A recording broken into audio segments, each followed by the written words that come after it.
Vous le savez certainement, mais chaque semaine dans le magazine Auto Plus, on dissèque plusieurs dizaines de véhicules par nos experts dans le circuit de Montlhéry. Mais au fait, le labo, qu'est-ce que c'est au juste? Chez Auto Plus, on aime faire les choses par nos propres moyens. Pour cela, on réalise nos mesures dans notre labo de manière indépendante depuis les débuts du magazine. C'est notre expert Frédéric Haas qui s'y colle et il ne laisse rien au hasard. Dans son box, il mesure et analyse toutes les voitures avec ses instruments dédiés. Il relève à la fois les vrais niveaux de consommation, mesure les cotes d'habitabilité à bord, et enfin il remplit le coffre de billes de polystyrène pour calculer le volume réel. Il teste aussi toutes les données relatives à la vélocité des voitures testées, mesurées sur l'anneau de l'autodrome de Linas Montlhéry. Il s'essaye à l'exercice du 0 à 100, il mesure la Vmax, les reprises du moteur en 3e, 4e et 5e, ou encore le volume sonore sur autoroute par exemple, sans oublier le freinage d'urgence.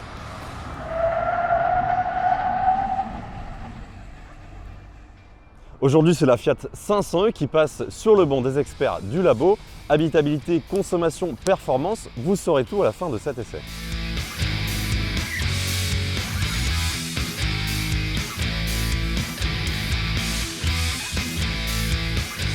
Concernant les dimensions, la petite Fiat 500 électrique est toujours aussi compacte, avec 3,64 m de long et 1,54 m de haut. Avec ses 1,69 m de large, cette citadine est très adaptée pour la ville et vous n'aurez aucun problème pour vous garer. Enfin, malgré cette apparence fluette, l'italienne pèse tout de même 1368 kg sur la balance à cause des grosses batteries. Côté technique, cette Fiat 500 est équipée du plus gros moteur électrique synchrone à aimant permanent qui développe 118 chevaux pour 220 Nm de couple directement envoyé au seul roue avant, ce qui en fait une traction. Ce moteur est alimenté par la plus grosse batterie lithium-ion disponible qui fait 42 kWh de capacité maximum. Dans cette Fiat 500, on est très bien installé, la sellerie est confortable et dans cette finition haute, la Prima, on a du simili-cuir qui apporte beaucoup de lumière, surtout qu'on a un toit occultant qui apporte également de la lumière dans cet habitacle. Et sinon, côté ergonomie, tout tombe à peu près sous la main.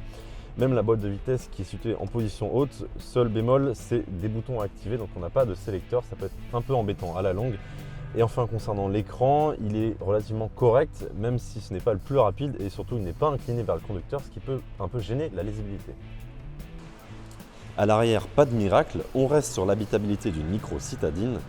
La banquette, bien que plus accessible sur cette version 3+1 grâce à la mini portière, n'offrira pas un niveau de confort optimal pour deux ou même un seul adulte, seulement pour du dépannage. Avec le siège avant réglé en position standard, nous avons 61 cm d'espace aux jambes, une hauteur de 86 cm de la banquette au plafonnier et seulement 129 cm de largeur au coude. Côté coffre, Fiat annonce 185 litres de volume de chargement, mais le volume a été mesuré par les experts du labo à plus de 222 litres. Alors ça reste relativement faible, mais pour une mini citadine, c'est convenable. On a un seuil de chargement qui est assez bas, mais une ouverture large. En revanche, on doit garder tous les câbles de chargement dans le coffre, faute de place. Et si vous voulez profiter d'un espace de chargement plus grand, vous avez juste à rabattre la banquette arrière avec les deux boutons sur les côtés.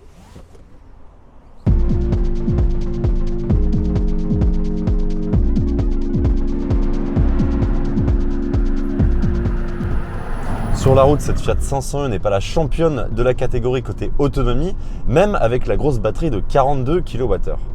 L'italienne peut tout de même faire 260 km en ville, mais seulement 180 km sur autoroute, ce qui rend les longs trajets difficilement envisageables. En revanche, sa puissance de recharge de 85 kW sur borne rapide permet toutefois de regagner la quasi-totalité de son autonomie en moins de 40 minutes. Enfin, avec une consommation moyenne de 16,3 kWh au 100 km, la Fiat 500e affiche une autonomie moyenne globale de 230 km. Côté performance, le moteur de 87 kW, soit 118 chevaux, a du répondant. Le 0 à 100 est effectué en moins de 9 secondes 2, ce qui est largement suffisant au quotidien, et grâce au couple instantané de l'électrique, les relances sont très toniques. Même sur voie rapide, les insertions sont sécurisantes et le 80-120 km/h achevé en 6 secondes 6 autorise des dépassements d'autant plus rapides. En revanche, véhicule électrique oblige, la vitesse maximum est bridée à 150 km/h. Avec un poids relativement contenu de 1368 kg, cette Fiat 500e est relativement légère pour une voiture électrique. À son volant, l'ensemble et l'agrément est plutôt satisfaisant. Elle affiche une belle tenue de route et la direction est relativement précise. Bonne nouvelle, même avec ses grandes jantes de 17 pouces sur cette finition haute, le confort est optimal et on ne ressent pas trop les aspérités de la route. Avec un faible rayon de braquage mesuré à 10 mètres en ville, la Fiat 500 affiche une belle manœuvrabilité. Elle peut se faufiler à peu près partout et avec ce petit gabarit, c'est très pratique notamment pour se garer dans les agglomérations. Maintenant qu'on a vu toutes les caractéristiques disséquées par le labo d'AutoPlus, il est temps de s'intéresser au véritable prix de cette Fiat 500e. Le prix d'appel de cette citadine est de 30 400 € pour la version de base berline et peut même grimper jusqu'à 33 800 € pour la version cabriolet. En ce qui concerne notre version d'essai, à savoir la Fiat 500e 3+1 en finition haute, la Prima, le modèle démarre à partir de 37 400 €. Enfin, en choisissant le gros moteur de 118 chevaux, le prix grimpe même à 40 900 €, auquel vous pourrez tout de même déduire les 4 000 € de bonus écologique, faisant baisser le prix à 36 900 € sans les potentielles remises en concession. Enfin, si vous faites votre carte grise ici à Montlhéry dans le département de l'Essonne, les 4 chevaux fiscaux de la Fiat 500 vous seront facturés seulement 13,76 €. Voilà, cette vidéo est à présent terminée. Si vous souhaitez avoir d'autres informations sur des dizaines de véhicules, il ne vous reste plus qu'à aller en kiosque et acheter le dernier numéro d'AutoPlus qui sort tous les vendredis. Quant à nous, on se dit à très bientôt sur la chaîne d'AutoPlus pour d'autres essais.